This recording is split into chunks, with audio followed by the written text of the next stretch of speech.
Dans cette base de données, je vais importer les deux premières bases de données. Donc, je vais cliquer sur Import in Current Database.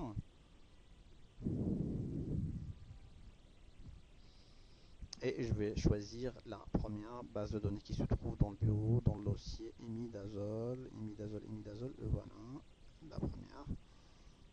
Et je fais Open.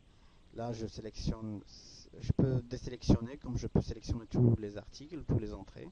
Je laisse ça et je valide par OK. Voilà.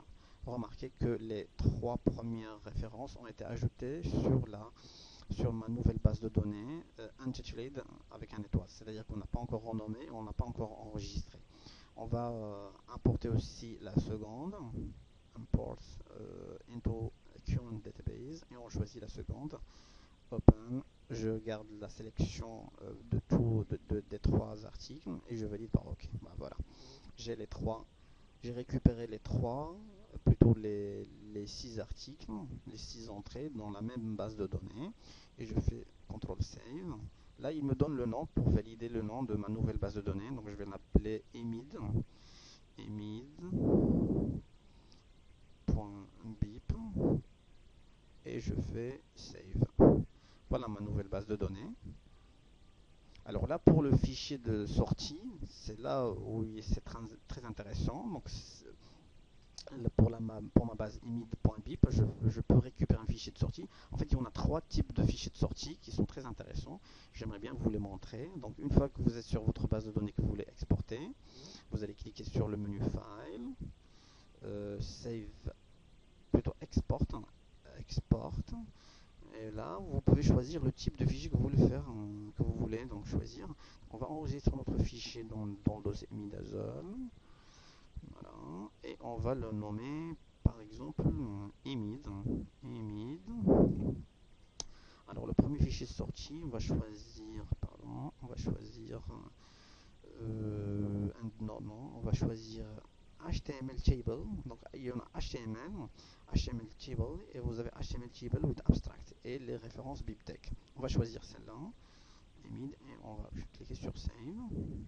On va choisir le second type d'exportation, export.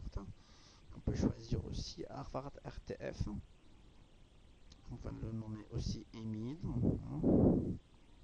Save. Et on va choisir la troisième,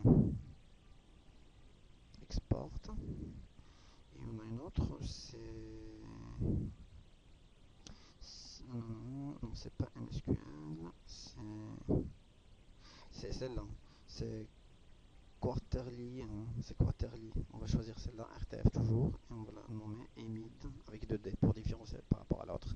Et je clique sur Save. Ben voilà, une fois que j'ai validé les fichiers de sortie, je peux les vérifier. Donc voilà, affichage, voilà. Donc j'ai les références, plutôt les fichiers ref pour JabRef. J'ai les fichiers Word, emid, et j'ai le fichier de sortie sous forme d'une page web. Donc je fais un double clic. Ben voilà.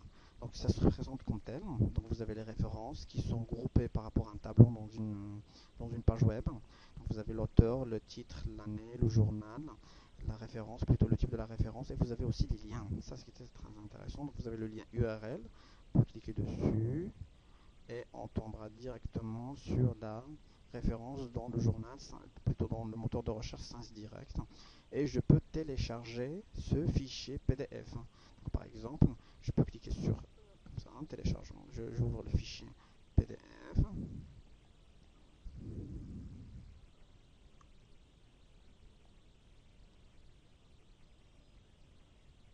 Voilà, et je peux l'enregistrer en le linkant avec la référence, la première référence. On va faire un linkage, c'est-à-dire on va lier l'entrée BibTeX par rapport à son fichier PDF.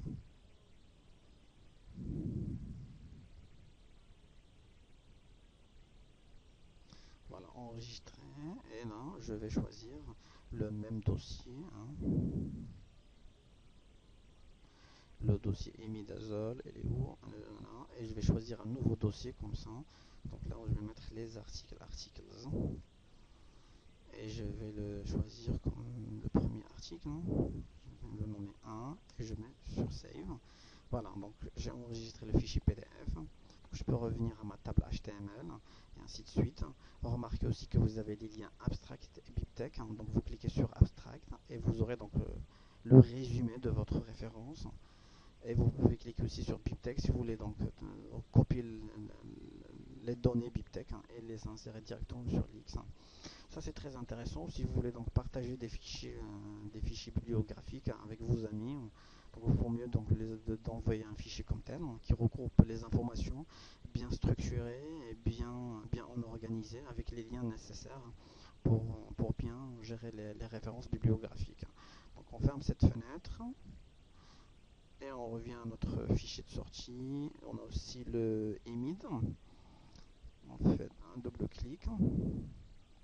Ça c'est plutôt les références bibliographiques, mais récupéré avec un fichier de sortie Harvard. C'est-à-dire que vous avez les auteurs, l'année, donc l'année de l'article, le titre de votre article, le journal, et vous avez donc le volume avec le nombre de pages, et vous avez donc une succession des références de votre base de données qui sont bien organisées. Ça, c'est pour les personnes qui travaillent directement avec Word. Donc vous pouvez récupérer vos références bibliographiques comme telles. Ça permet de gagner beaucoup de temps et vous aurez donc une unification de vos références bibliographiques. Vous avez aussi le type qu'on a vu tout à l'heure, c'est Quarterfile. On enregistre sous le nom de imid avec 2D, on fait un double clic dessus pour voir le fichier de sortie. Voilà. Donc ça, la différence, c'est l'année. Donc l'année, vous l'avez en dernier, à côté des pages, et vous avez le volume entre parenthèses.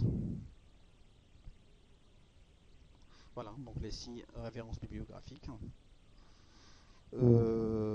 Pour l'article, il va falloir donc linker ces articles. Je vais vous montrer comment faire. Donc on ouvre la base de données EMID. On va sur Jabref. Donc Jabref là, la première entrée, on a déjà récupéré le fichier PDF. Donc on peut linker cette référence par rapport à son fichier de PDF. Donc on fait un double clic. On va sur l'onglet General. On clique sur plus, récupération du fichier PDF dans le dossier imidazole, articles, on clique sur celui-là et on fait open. Ok, bah voilà, on a linké le fichier PDF par rapport à cette référence et on remarque l'apparition d'un fichier, plutôt de l'icône PDF ici. Donc il vous permet de dire que cette première entrée ou cette référence bibliographique est linkée par rapport à son fichier PDF. Donc vous pouvez avoir un accès directement sur cet article. Voilà, on clique sur enregistrer, CTRL-C pour enregistrer notre base de données. Donc si on fait un double clic dessus, on aura donc le fichier PDF. Voilà, bon, pour l'utilisation de votre Jabref, comment importer, comment exporter les fichiers. Reste le fichier .bib est aussi un fichier de sortie. Donc ce fichier est reconnu par le logiciel Lix qui le gère en interne pour gérer vos références bibliographiques. Voilà, donc pour l'utilisation de Jabref, l'importation et l'exportation de fichiers, la gestion de vos références bibliographiques. Merci pour votre